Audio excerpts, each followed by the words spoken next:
Como é que pode, hein? A gente não acredita, está escrito já o que vai acontecer. Já está escrito. Deus é muito ousado. Mandou para os profetas, escreve. A imprensa foi inventada no século XV, 1400 e pouco. Gutenberg já imprime a Bíblia. Entrega na mão de cada um. Já está escrito. E a Bíblia fala, tudo vai passar, mas as palavras do Senhor não passarão. Que coisa, hein? Coisa que não aconteceu ainda, está escrito que vai acontecer. Como que pode Jesus falar assim, ó, nos últimos dias haverá terremotos, pestes, fome, nação contra nação, se levantarão falsos profetas. Olha a tranquilidade dele. E por se aumentar a iniquidade, o amor de muitos esfriará, mas aquele que perseverar até o fim será salvo. Quando virdes, pois, eu estou citando Mateus 24:15. Quando virdes, olha bem, quando virdes, pois, a abominação de que falou o profeta Daniel, estiver no lugar santo, quem lê entenda. Os que estiverem na Judéia, fujam. Ai das grávidas. Ele vai falando com a maior tranquilidade, deixa escrito para nós. É o Senhor, amém, aleluia? Ele é o Senhor, Ele é o Senhor. Então, meu irmão, não fica apavorado aí não, minha irmã apavorada aí não, porque está na mão do Senhor, viu? Amém, aleluia? Ah, é porque diz, porque é daquilo. Ah, confia no Senhor. Então nós vamos lá, olha aí.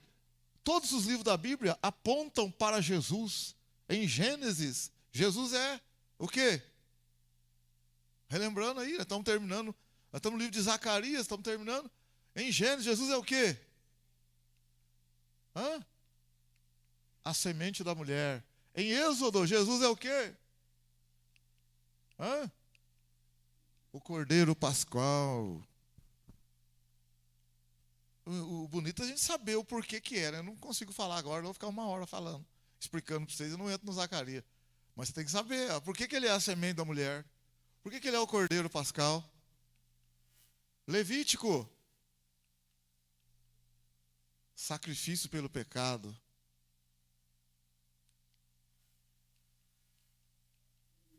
Números. Levantado a serpente de bronze.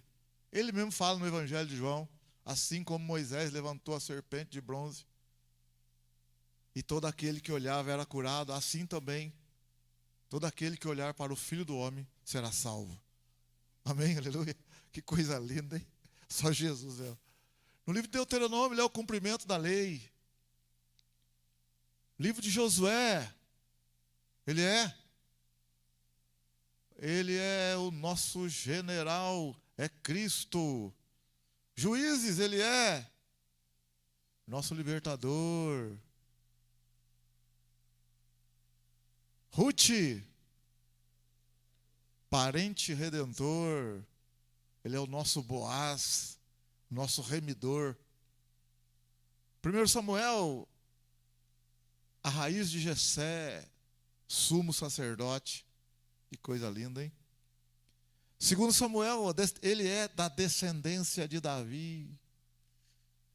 Olha, Deus falou para Davi que da descendência dele ia levantar um que se assentaria no trono e reinaria para sempre. Ele falou em Samuel, capítulo 7 para Samuel, no Salmo 89. Você já deixou falado, já escrito já. 1º e 2º Reis é o rei dos reis. 1º e 2º Crônicas é o nosso profeta, sacerdote e rei. Em Esdras, nosso restaurador. Em Neemias, é o nosso muro de defesa, nosso edificador. Em Esther, nossa proteção, nosso Mardoqueu, aquele que não desiste de nós. Amém, aleluia. Ô, história bonita também. Como é que pode Deus levantar um homem desse? Um homem de jejum e oração, que intercede para o povo, que não abre mão. Amém, aleluia. Em Jó disse, apesar de tudo que estava acontecendo, não estava dando nada para Jó, arrebentado, os amigos, mas Jó disse o quê? eu sei que o meu Redentor vive e que se levantará, e eu na carne ainda o verei. Amém? Glória a Deus. Que coisa, hein? Confiar no Senhor. Nos Salmos, nossa música, nossa alegria. Em Provérbios, sabedoria. Em Eclesiastes, Jesus é o quê? É o nosso propósito. Qual que é o livro que vem agora? Cântico dos Cânticos, ele é o amado da igreja. Eu sou do meu amado e o meu amado é meu. Aleluia.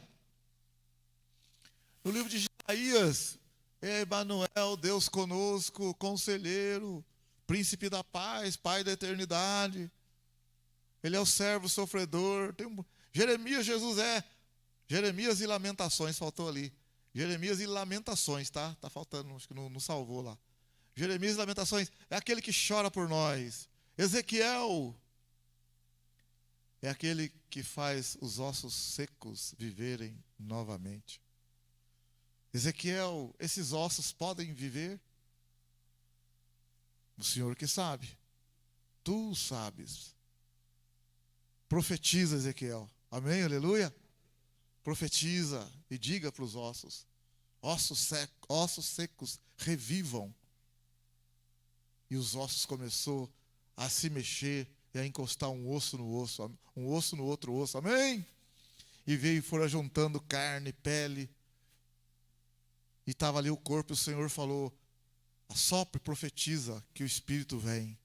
Vem Espírito, vem Espírito. E o Espírito veio e se formou um grande exército. Promessa de restauração para o povo de Israel. Amém? Em Daniel, é a pedra cortada sem mãos, que bate no pé da estátua e destrói todos os reinos do mundo. E a pedra cresce, cresce, e o reino de Deus se torna poderoso. Um reino que ninguém pode abater. Euséias é o nosso curador da apostasia. Euséias é quando está desanimado, não está tendo força, está caído. O Senhor vem também ali para renovar as nossas forças, perdoar o nosso pecado e falar: ainda tem chance, você ainda consegue, eu estou contigo, você está perdoado, vamos embora, amém, aleluia? Em Joel, é o refúgio em tempos de dificuldade. Em Amós é a nossa força, é aquele que carrega os nossos fardos. Obadias é o santo libertador do Monte Sião, é aquele ao qual pertence a vingança.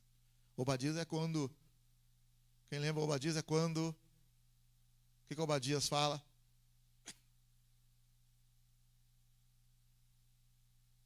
Peguei um livrinho bem difícil mesmo, vai. Quem lembra Obadias é o que Obadias fala? Obadias fala o que mesmo?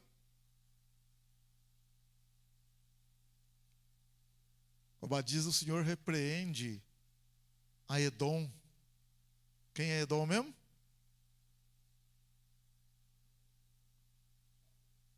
Os descendentes de Esaú, os edomitas, por eles terem se alegrado com a desgraça de Jerusalém. Seus irmãos. Então Deus não gostou dos descendentes de Esaú, os edomitas, se alegrarem com a desgraça dos descendentes de Israel, de Jacó. E Deus falou: não, isso não pode ficar assim não. Então ali Deus ensina a gente para não se alegrar com a tristeza dos outros. Mesmo que seja nosso inimigo, o Senhor também diz, né? Se o teu inimigo tiver fome, dá-lhe de comer. Se tiver sede, dá-lhe de beber. Fazendo isto, o que acontece? Fazendo isto, você montarás brasas de fogo sobre a cabeça dele. Isso está em Romanos capítulo 12, do verso 17 em diante. Aí o Senhor fala: não te deixes vencer pelo mal, mas vença o mal com o bem. Em Naum, Jesus é aos pés nas montanhas, publicando a paz. Quão formosos são os pés daqueles que anunciam a paz. Em Abacuque é o nomeado saindo com a salvação. Em Sofonias é o rei em nosso meio, aquele que nos esconde, nos protege. A coisa está pegando, mas o Senhor é como a galinha que junta os pintinhos. Ele nos esconde. Em Ageu é o desejado de todas as nações. Em Zacarias, que nós vamos estudar hoje, vamos começar, né? Zacarias é o rei de toda a terra. Amém? Aleluia? Em Malaquias, nosso irmão Malaca, é o sol da justiça. Aí entra no Novo Testamento. Em Mateus é o Messias, o rei de Israel. Em Marcos é o servo de Deus que fez milagres. Em Lucas é o filho do homem. Em João é o filho de Deus. Em Atos é o Senhor assunto ao céu, Salvador do mundo. Em Romanos é a justiça de Deus. 1 Coríntios, Jesus é a rocha que seguiu Israel. Em 2 Coríntios, Jesus é o triunfante. Em Gálatas é a nossa liberdade. Vamos estudar ainda, hein? Estudar. Em Efésios é o cabeça da igreja. Em Filipenses é a nossa alegria. Em Colossenses é tudo em todos. Em 1 Tessalonicenses, Jesus é a nossa esperança. Em 2 Tessalonicenses, Jesus é o nosso vingador. Em 1 Timóteo, Ele é a nossa fé. Em 2 Timóteo, a nossa vitória. Em Tito, Jesus é o nosso grande Deus e Salvador. Filemon, Jesus é nosso benfeitor. Em Hebreus, é o sumo sacerdote. Em Tiago, Jesus é o nosso poder na fé. Em 1 Pedro, Jesus é a pedra angular da nossa fé. Em 2 Pedro, Jesus é a nossa pureza. Em 1 João, é a nossa vida. Em 2 João, Jesus é o nosso padrão. Em 3 João, Jesus é a nossa motivação. No livro de Judas, Jesus é o alicerce da nossa fé. E no Apocalipse, é o nosso rei que vem. É o alfa, o ômega, princípio, o fim, o amém. O que recebe toda a honra e toda a glória para sempre. Amém, aleluia. Então aí nos 66 livros da Bíblia, Jesus, Ele é, amém? Ele é. Já estudamos até Ageu. Hoje, vamos lá, nosso querido irmão Zaca. A cara do Zaca. Não é fácil ser profeta, não. E a turma querendo ser profeta aí. Profeta rala pra caramba. Quando é de Deus, quando não é, rala na mão de Deus, mas não na mão dos homens, né? Então, em que momento aconteceu as profecias do profeta Zacarias? O povo de Israel, reino do norte, foi levado para a Síria. Depois, o reino do sul foi levado para a Babilônia. Na Babilônia aconteceu a história de Daniel e Ezequiel. Ficaram 70 anos na Babilônia. Depois dos 70 anos, Esdras vai escrever o primeiro retorno que acontece do pessoal que vai voltar para reconstruir o templo. E no livro de Esdras, no capítulo 1, por ordem de Ciro, rei da Pérsia, quase em torno de 50 mil pessoas voltam na Babilônia para reconstruir o templo. E claro que depois eles iam reconstruir a cidade, mas o número 1 que eles vieram, o primeiro motivo foi reconstruir o templo. Só que eles vão reconstruir o templo, não é tão fácil e tão simples assim. Mas eles saíram motivados, andaram muito, largaram tudo para trás. É dentro desse contexto que vai acontecer o livro de Ageu e Zacarias. Depois do exílio, Depois dos 70 anos de Babilônia, eles voltando para Jerusalém, a cidade estava destruída, o templo destruído, as casas destruídas, eles voltaram. Por quê? Porque tem promessas de Deus em Jerusalém. E uma coisa muito forte, o templo. Para eles, o templo em Jerusalém era tudo, irmão. É onde Deus se manifestou.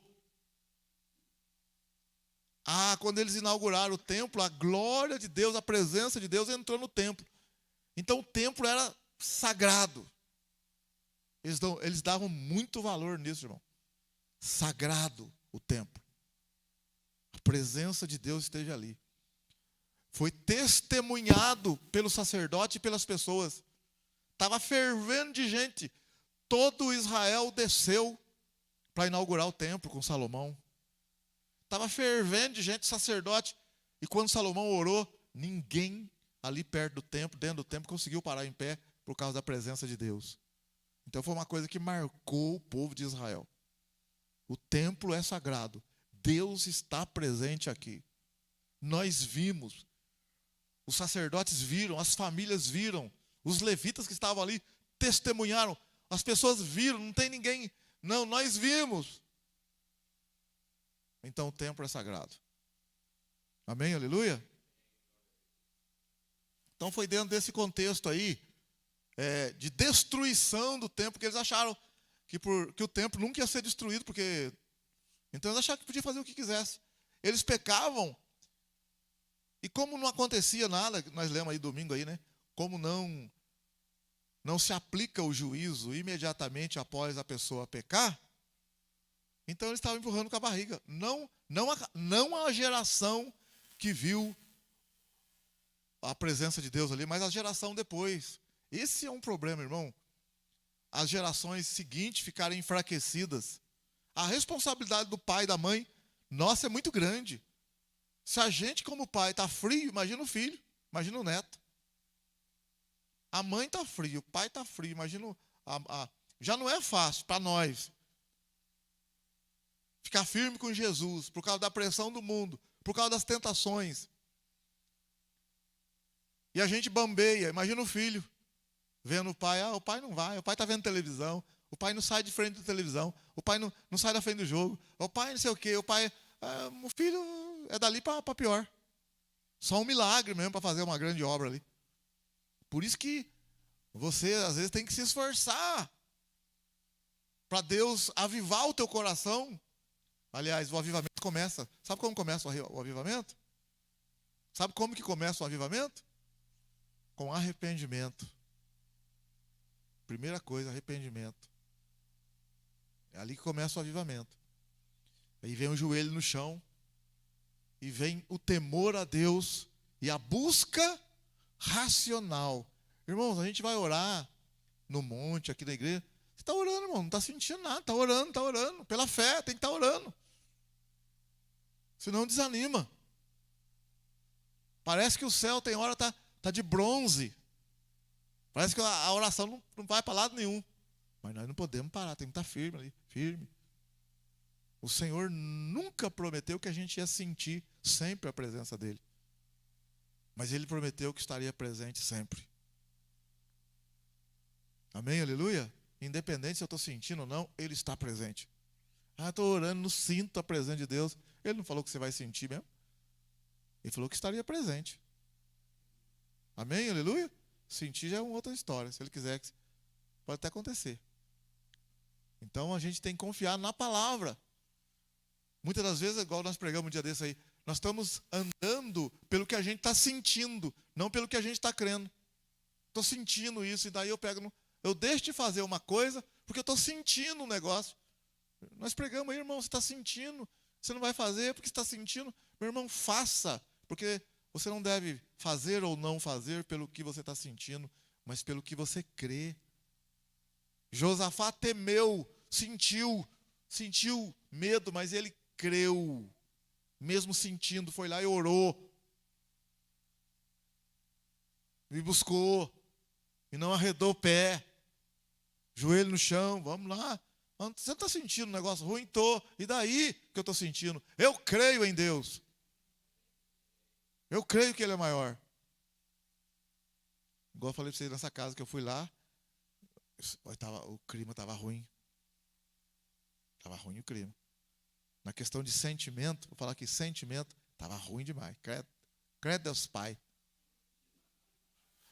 Sentimento ruim, coisa terrível. Só que em momento nenhum, eu lá, assim, que é sentimento ruim ali, irmão. Aquela coisa ruim na casa, assim, mas eu falei, não, tá sentimento ruim, mas Deus está comigo, estou em paz aqui, não tem conversa mole, não. Permanece a palavra de Deus, a autoridade no nome de Jesus. Mas o clima estava ruim, até que ficou bom. Então, o sentimento, às vezes, eles vêm na nossa vida para a gente desanimar e não fazer aquilo que a gente acredita. Então, igual a gente fala aqui, né? Você está chovendo. Quando a gente era criança, né? Estava chovendo, frio, acordava cedo, não vou na escola não. A mãe olhava assim, você não vai, porque não, está frio. No nosso caso, eu estou falando, nosso caso ia com chuva e com a gente, não tinha conversa não. A geração de hoje que é assim, né? Nossa, não tinha esse negócio não. A mãe só olhava assim, só o olhar, já falava, já tô indo. Já fui. Mas hoje sentiu, tadinho, então fica então, né? Põe cobertinha, põe chocolatinho do lado. Né? Liga aquecedor. Então não vai não, bem, fica aí. Estamos criando, mimando, depois não aguenta o tranco aí fora, hein? Depois não aguenta o tranco aí fora, viu? Tá frio, não? Levanta, tem que aprender a enfrentar o frio. É desde pequeno que ensina, porque depois fica, você não aguenta depois. Você mesmo está ensinando errado. Depois com 12, 13 anos, é a trabalheira que dá. Então tem desde pequenininho, não, filho, vai. Não, mãe, tá frio, eu sei que tá frio. Mas você vai, a mãe põe um agasalho, você vai. Já vai aprendendo desde pequenininho a enfrentar um negócio. Vai, é a vida, meu filho. A vida é assim. Ensina a criança no caminho que deve andar. Quando crescer, não se desviará dele. Faz parte. Faz tudo parte, é o ensinamento, dia a dia. Zaca, no tempo de Ageu. Olha aí, Zacarias 1, verso 1. No 8º mês do 2º ano de Dario, veio a palavra do Senhor ao profeta Zacarias, filho de Baraquias. Então, guarda aí, 8º mês. 8º mês, qual ano de Dario? Qual ano? 2º. Olha o Ageu atrás agora, puxa o Ageu agora aí. Ageu capítulo 1. Ageu 1, no 2º ano do rei Dario, ao mesmo ano de Zacarias. Só que o Ageu está no 6º mês. Ageu no 6º mês. Zacarias qual mês? 8º mês. No mesmo ano, Ageu no 6º mês, veio a palavra do Senhor para ele. Zacarias, a palavra do Senhor para ele veio no 8º mês. Qual o contexto? Eles estavam... o profeta Zacarias foi um contemporâneo de Ageu. Suas profecias aconteceram também no tempo em que Zorobabel e outros 50.000 voltaram do exílio da Babilônia para reconstruir o templo. Eles começaram a reconstruir e foram obrigados a parar a reconstrução. Zacarias, seu nome significa Jeová se lembra. Ele nasceu na Babilônia durante o exílio. Olha bem que cuidado dessa família, não só dela, mas de outras. Eles estavam na Babilônia, não estão em Jerusalém, estão na Babilônia. Na Babilônia, na família de Ido, ou de Berequias, então vamos ver de onde que ele é. Chamado de filho de Ido. Zacarias é filho de Ido. Esdras, volta lá. Esdras 5. Esdras, capítulo 5. Quem é esse Zacarias? Ele é filho de quem? Nós, apesar de ter lido aí, acabado de ler no próprio livro dele, né? Zacarias 1. Mas em Esdras vai falar dele. Esdras capítulo 5.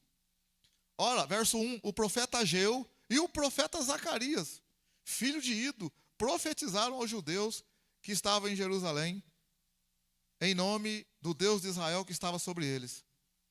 Então olha aí, os dois profetas, um profetizou, 2 meses depois começou o outro a profetizar. O Zacarias nasceu na Babilônia. Imagina, a família foi para a Babilônia, estavam cativos na Babilônia, longe de Jerusalém, cidades destruídas, mas mantiveram a fé a ponto de ter filhos profetas. Amém, aleluia? Ó, morando fora de Jerusalém, templos destruídos, debaixo de um governo babilônico, de um governo medo-persa, mas os filhos que nasceram de alguns, no caso aqui de Ido, de Beraquias, nasceu debaixo de uma orientação do pai e da mãe, temendo a Deus, e se tornou profeta. Quando eles profetizaram aí, depois que a obra, capítulo 4, verso 24, aí, olha o capítulo 4 de Esdras, verso 24. Capítulo 4, verso 24. Então cessou a obra da casa de Deus, que estava em Jerusalém, até o 2º ano do reinado de Dario, rei da Pérsia. Ó, não foi no 2º ano que o Ageu profetizou? Foi ou não foi? Não foi no 2º ano que o Zacarias profetizou? Foi ou não foi? Nós acabamos de ler lá? Então, a casa de Deus ficou parada durante 16 anos, mais ou menos, até o 2º ano de Dario, conforme nós lemos em Ageu capítulo 1, em Zacarias capítulo 1. Por que até o 2º ano? Porque os profetas se levantaram para profetizar. Amém? Glória a Deus. E para chacoalhar o povo, para animar o povo e falar para o povo, volta para a obra, vamos reconstruir. Foi para isso que nós viemos. E Deus então levantou Ageu e Zacarias. Quem era Ido? Ido era um sacerdote. Olha aí, Ido era um sacerdote.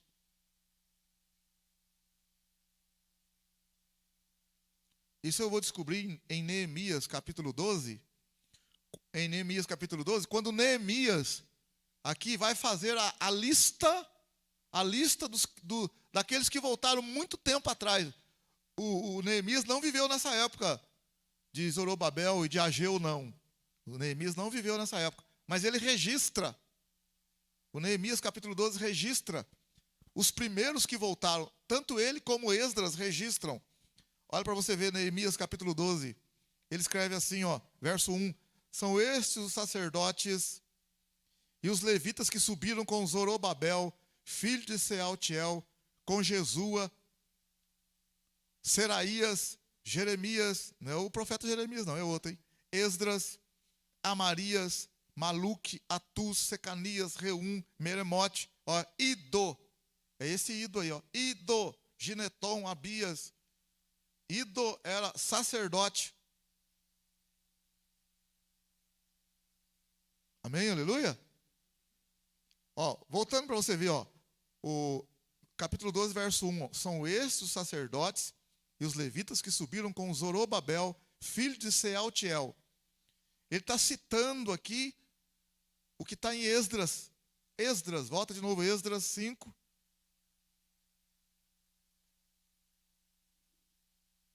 Esdras 5, verso 1, o profeta Ageu, o profeta Zacarias, filho de Ido, profetizaram aos judeus que estavam em Judá, em Jerusalém, em nome do Deus de Israel, que estava sobre eles. Então se levantaram, ó, Zorobabel, filho de Sealtiel, Jesua, filho de Josadaque, o mesmo que Neemias citou lá.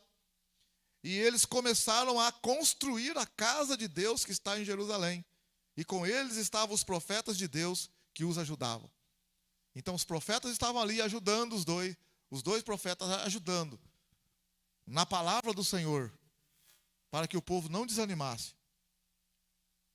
Zacarias era filho de Ido, era filho de Berequias e neto de Ido, né? Porque fala filho também de Ido por causa da descendência, que às vezes usa. Qual o contexto do livro de Zacarias? Ele foi, conforme nós já falamos, contemporâneo de Ageu. Contemporâneo de Ageu. Esdras capítulo 6. Ó, Esdras 6. verso 14. Esdras 6:14. De modo que os anciãos dos judeus iam edificando e prosperando sob a pregação do profeta Ageu e de Zacarias, filho de Ido. Amém? Olha que bonita. Vou repetir o verso 14. De modo que os anciãos dos judeus iam edificando e prosperando debaixo da pregação do profeta Ageu e de Zacarias, filho de Ido. Edificaram a casa e a acabaram conforme o mandado de Deus de Israel e conforme o decreto de Ciro, de Dario e de Artaxerxes, rei da Pérsia. Acabou-se essa casa no 3º dia do mês de Adar, no 6º ano do reinado do rei Dario. Então levou 4 anos a casa para fazer esse templo. 4 anos. Começou no 2º ano e terminou no 6º ano do reinado de Dario. 4 anos para fazer a obra lá. Os exilados, quando eles voltaram da Babilônia para Jerusalém, foi no ano 536, mais ou menos. O livro de Esdras, capítulo 1, mostra. No Esdras 3, começa a fundação do templo. As pessoas ficaram desanimadas com a oposição e a obra parou mais ou menos por 16 anos. Ficou parado o templo. E quando eles pararam, por isso que eles começaram a mexer nas casas deles. Aí o Ageu se levantou, conforme nós falamos semana passada, e Ageu falou que vocês deixaram de arrumar a casa do Senhor e começaram a mexer nas suas casas, por isso que vocês não estão prosperando. Mas aplicai os vossos corações aos vossos caminhos. Vai, sobe ao monte, traz madeira e edifique a minha casa para que eu me agrade dela. Aí o Senhor fala para Ageu, né? Ageu, quem viu essa primeira casa? Não é nada em comparação com a outra. Mas depois ele fala, mas a glória da segunda casa será maior do que a da primeira. Então, o Zacarias, dentro desse contexto também vai. É ele com Ageu. Ageu começou a profetizar. Zacarias começou 2 meses depois. O povo obedeceu aos profetas e terminou a construção em março, conforme Esdras 6:15. Resumo do livro. Zacarias, capítulo 1. Vamos lá no Zaca. Vamos direto no Zaca. Agora você pegou o contexto aí de novo. Zaca 1. A primeira frase, uma convocação para a conversão. Que coisa, né, irmão? Ele sai de Babilônia, volta para Jerusalém para reconstruir o templo, dá uma desanimada por causa da pressão. O profeta chama eles para o arrependimento. Conforme nós falamos, né, são crentes que vieram, largaram tudo para trás. Mas o mesmo crente fervoroso, dentro desse fervor, às vezes dá uma vacilada. E o Senhor está chamando para a gente voltar de novo, firme, levantar a cabeça. Amém? Estava animado, parece que deu uma esmorecida. O Senhor está falando, vamos lá.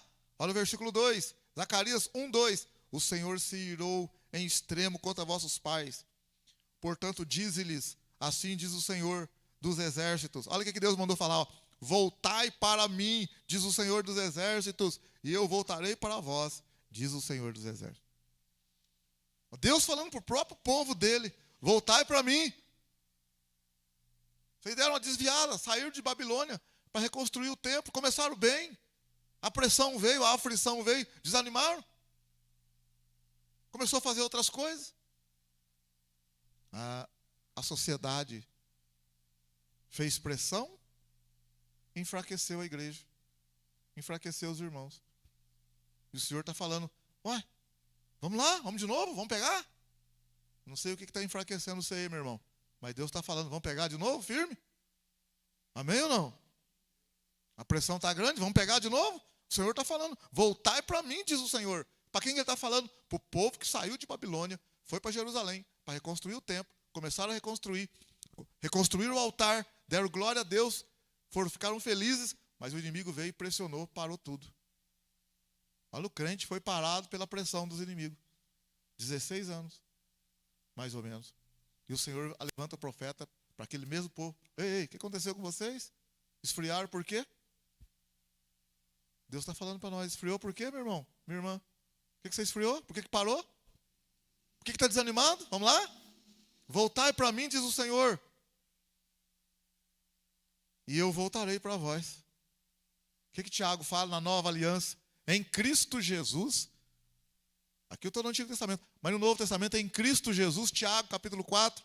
Olha lá, Tiago 4. O que Tiago fala?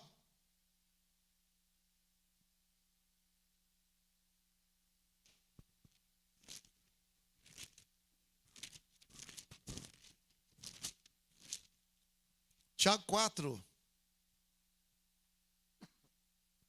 verso 7. Ó, sujeitai-vos, pois, a Deus, resisti ao diabo e ele fugirá de vós. Olha o 8 agora. Chegai-vos a Deus e ele se chegará a vós. Lavai as mãos, pecadores, e vós de mente dividida, purificai o coração. Sente as vossas misérias, lamente, chore, converta-se o vosso riso em pranto e a vossa alegria em tristeza. Está falando de arrependimento. Está falando de arrependimento. Humilhai-vos perante o Senhor. Ó, humilhai-vos perante o Senhor e ele vos exaltará. Então, verso 8 aí. Chegai-vos a Deus e ele se chegará a vós. Amém? Glória a Deus. Então, Zacarias capítulo 1, do verso 1 ao 6, ele chama para conversão. Aí, depois ele vai, hoje não vou entrar por esse caminho, ele vai falar das visões, semana que vem a gente vai ali, as visões. Depois ele vai mostrar a perspectiva de salvação messiânica. E uma coisa muito diferente no livro, irmão, de Zacarias. É interessante o livro de Zacarias, sabe por quê? Como que pode, dentro desse contexto lá, depois do exílio, ele mostrar a nova terra prometida? Porque eles estão na terra prometida, reconstruindo o templo. Depois Neemias vai para reconstruir a cidade. Mas Zacarias vai ter a visão, não daquela terra, mas a nova terra prometida. Amém? Aleluia? Ele vai ter também uma visão da libertação e restauração de Jerusalém. Mas assim, para todo sempre. Porque a restauração que teve ali, depois no ano 70 depois de Cristo, a cidade foi destruída de novo. Mas Zacarias vai ter uma visão além, futura. É lá em Zacarias, capítulo 12, no capítulo 14, é Zacarias que vai falar da segunda vinda de Cristo, em que ele vai pisar no Monte das Oliveiras. É Zacarias que vai falar sobre isso. Amém, aleluia? Ele vai fazer promessas, né? Então, aí semana que vem a gente vai falar, dar continuidade aqui. Então, gente, pra gente parar, vamos parar aqui nessa primeira coisa, então, que ele vai falar para a gente voltar para o Senhor. Amém, aleluia? Para a gente se voltar ao Senhor. O crente que estava fervoroso, que saiu animado de Babilônia, andou 4 meses de caminhada, largou casa para trás, largou comércio, largou faculdade. Alguém lá poderia ter falado assim: vocês vão? Eu não vou não. Eu estou aqui, né? Estou aqui com o meu comércio, estou com o meu supermercado aqui. Eu não vou não, mas você vai mesmo. Vai então, tia, Deus abençoe você. E a Vé te abençoe, mas eu não vou não. Porque você imagina bem, 70 anos morando em Babilônia, nasceu lá, e você virar as costas e voltar para Jerusalém, cidade destruída. Você sabe lá que você vai encontrar lá? 50 mil, mais ou menos, saíram para voltar, por causa de Deus, de Yahvé. 50 mil. Então, só nessa, estou querendo mostrar para vocês assim, só nessa atitude, é uma atitude muita fé. É de muita fé. Você ter coragem de sair da Babilônia, já estabelecido, 70 anos morando lá. Família lá, tudo certo. Aí abre a oportunidade para voltar, e a turma fala: vamos voltar. Muita gente não voltou não, ficou lá. Aí eu penso, se você estivesse lá, com a sua família, do jeito que você está aqui hoje, ó, com a sua casa hoje aqui, hoje, tivesse que sair daqui e voltasse então para Jerusalém lá. Você voltaria? Não é fácil não, ver. Só pegar o camelo ali, colocar a bagagem, colocar as coisas.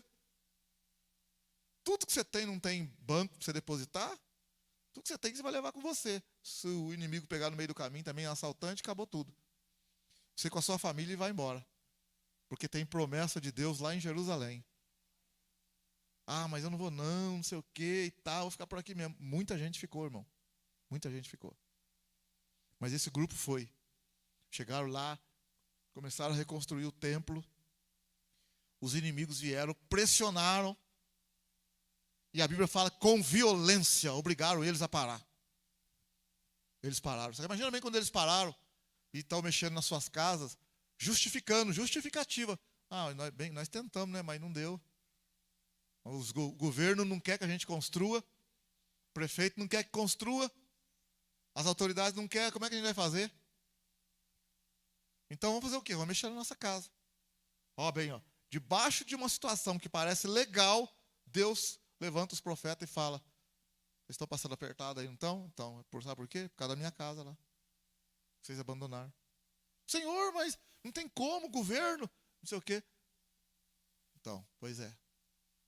Por um momento faltou perseverança, confiança. Faltou.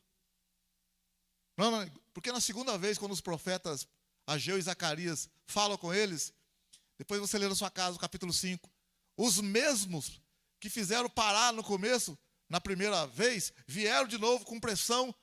Quem que deu ordem para vocês voltar a reconstruir? E eles falaram assim, está escrito assim, ó, ninguém respondeu nada. E eles continuaram. E só está escrito assim. Aí a Bíblia não explica, né? Mas olha, você vê, aí é a questão do crente, né? Essas coisas que é só crente que entende. Ó, capítulo 5, vamos lá para você ver. De Êxodo, para a gente terminar aqui hoje. Aí a Bíblia não dá detalhes de como que foi isso, porque a pressão foi a mesma, ou até pior. Ó, Êxodo 5, ó. Quando eles começaram, versículo 2, então se levantaram Zorobabel, filho de Sealtiel, e Jesua, filho de Josadaque, e começaram a edificar a casa de Deus que está em Jerusalém, e com eles estavam os profetas de Deus que os ajudavam. Esdras 5:3. Naquele tempo, vieram ter com eles, ó quem foi, ó, Tatenai, o governador Zema, a oeste do Eufrates, Setar-Bozenai, o Christian e seus companheiros. Não, é verdade. Você tem que trazer para o nosso dia de hoje. Você aguenta uma pressão dessa? E eles perguntaram, ó, quem vos deu ordem para edificar essa casa e restaurar esse muro? Também lhes perguntaram, quais são os nomes dos homens que constroem esse edifício? Verso 5. Os olhos de Deus, porém, estavam sobre os anciãos dos judeus, de modo que eles não os impediram até que o negócio chegasse a Dario e viesse resposta por carta sobre isso. Não conseguiu impedir. Não conseguiram impedir eles. Eles estavam ali, não dá os detalhes aqui, mas não conseguiu impedir. Até que a carta foi levada. A carta foi lá para Dario e veio a resposta. Dizendo que pode deixar ele reconstruir, que realmente tem uma ordem do rei Ciro e tal. Aí vem aquela coisa da carta. Que eles falam para deixar o povo de Deus reconstruir. E eles então vão reconstruir com a ajuda dos profetas e leva 4 anos para reconstruir o templo. Agora, como? Foi pela fé. Se Deus falou, Deus vai fazer. Amém? Se Deus disse, Deus fará. Deus cumprirá. Aqui é a mesma coisa. Sabe aquele negócio que você fala assim, ó? Olha, eu comecei a fazer. Rapaz, eu não sei como que eu consegui, não sei como que veio dinheiro, não sei explicar, mas está pronto. É esse negócio aí que você... É assim. Você olha aqui para a igreja, aqui, nossa igreja, aqui, pela misericórdia de Deus. Quem começou aqui com a gente aqui, no zero, quando a gente comprou o terreno, a pagar os terrenos. Então você olha hoje assim, tem gente que passa aqui na rua e fala, não fala, mas agora não fala, mas já falaram. Nossa, igreja rica. Ó, tem um casal que vem aqui no culto das 5. Um casal que vem no culto das 5 aqui, há um mês mais ou menos, Faz tempo que estão vindo, faz uns 8 meses. Esse dia eu conversando com um rapaz aqui, um senhor ali, que ele é meio quietão. Aí ele falou para mim assim, comentei ele conversando. Ele falou assim, ele passava aqui com a mulher dele e via nós aqui. Ele falava assim, não vou entrar não, isso aí é igreja de rico. Até que, não sei quem conversou lá, foi conversando, ele veio uma vez, 2 vezes. Aí ele falou assim, aí nós viemos, já faz meses que eles estão vindo. Ele falou assim, nossa, não é nada daqui que a gente estava pensando, vocês são tudo igual a nós mesmo. Mas ele falou para mim aqui, falou assim, nossa, nós passávamos, eu com a minha mulher, achava lindo assim, falava, mas aquilo não dá para nós não, isso aqui é igreja de rico. Então, você vê, irmão, porque é um milagre de Deus também, amém, aleluia? Cada um aqui dos irmãos que tem um tijolinho aí, ou 2 tijolos ou mais, não sei. Os irmãos ofertaram, colocaram o braço aí, ajudaram em oração, e nós também estamos aqui. Então tem coisa que acontece que a gente não sabe explicar, mas acontece. Deus provê, amém, aleluia? E Deus proverá nessa situação que você está passando aí, viu? Vamos ficar em pé. O Senhor te guarde, o Senhor te proteja. Não desanime, não desista. O Senhor proverá. O Senhor proverá. O Senhor operará o milagre. Deus é maior, Deus é grande. Senhor, nós entregamos nas tuas mãos. Bendito seja o teu nome. Te agradecemos pela tua palavra. O Senhor diz para nós, voltai para Deus, e Ele se voltará para nós. Voltai e Ele se voltará para ti, meu irmão, para você, minha irmã. Achegue-se a Deus, e Deus se chegará até você. Volte-se para o Senhor, se arrependa, busque ao Senhor. E o Senhor atenderá a sua oração, o Senhor se voltará para ti. O Senhor te dará vitória em meio às aflições da vida. Não tem nada fácil, mas com o Senhor nós podemos, nós vencemos. O Senhor não prometeu caminhada fácil, mas Ele garante que vai chegar lá, aleluia. Ele te garante que você chega lá, que você consegue, que nós conseguimos. Jesus venceu por nós. A maior dificuldade Ele venceu por nós. O maior problema Ele venceu por nós. Nós estávamos perdidos e Ele nos achou. E Ele pagou um preço alto por nós. Deu a própria vida. Ele apostou em nós porque Ele nos ama. Então não desista, minha irmã, meu irmão. Não desista. No mundo tereis aflições, o Senhor disse. Mas tem de bom ânimo. Tem de bom ânimo. Ele venceu. Eu venci, Jesus disse. Então, meu querido, com a ajuda do Espírito Santo, com a ajuda do Senhor, vamos levar o Evangelho a outras pessoas, dando um bom testemunho de fé, de vida, de confiança no Senhor. Não recuar, não desanimar, como alguns pareceram que desanimaram quando foram reconstruir o templo, mas o profeta Ageu e Zacarias se levantaram. Pela misericórdia de Deus, estou trazendo essa palavra para você também. Pela misericórdia de Deus, como um profeta, para dizer para você, levante-se também, meu irmão, e volte a edificar a casa do Senhor. E volte a edificar a sua vida na presença do Senhor. Não deixe o inimigo fazer você parar, fazer você esmorecer, não. Você é a casa do Senhor. Você é o templo do Espírito Santo. E Deus está fazendo uma grande obra. Vós sois casa de Deus, casa espiritual de Deus. Nós somos o templo do Senhor, consagrados ao Senhor. Glória a Deus, aleluia. Uma ótima noite, ótima semana. Deus te guarde, Deus te proteja, Deus te abençoe. E que o amor de Deus, que a graça do Senhor Jesus e a comunhão do Espírito Santo esteja com todos. Todos digam. E todos digam. Com alegria, todos digam. Cumprimento o seu irmão e a sua irmã com a paz do Senhor. Deus te abençoe, Deus te abençoe.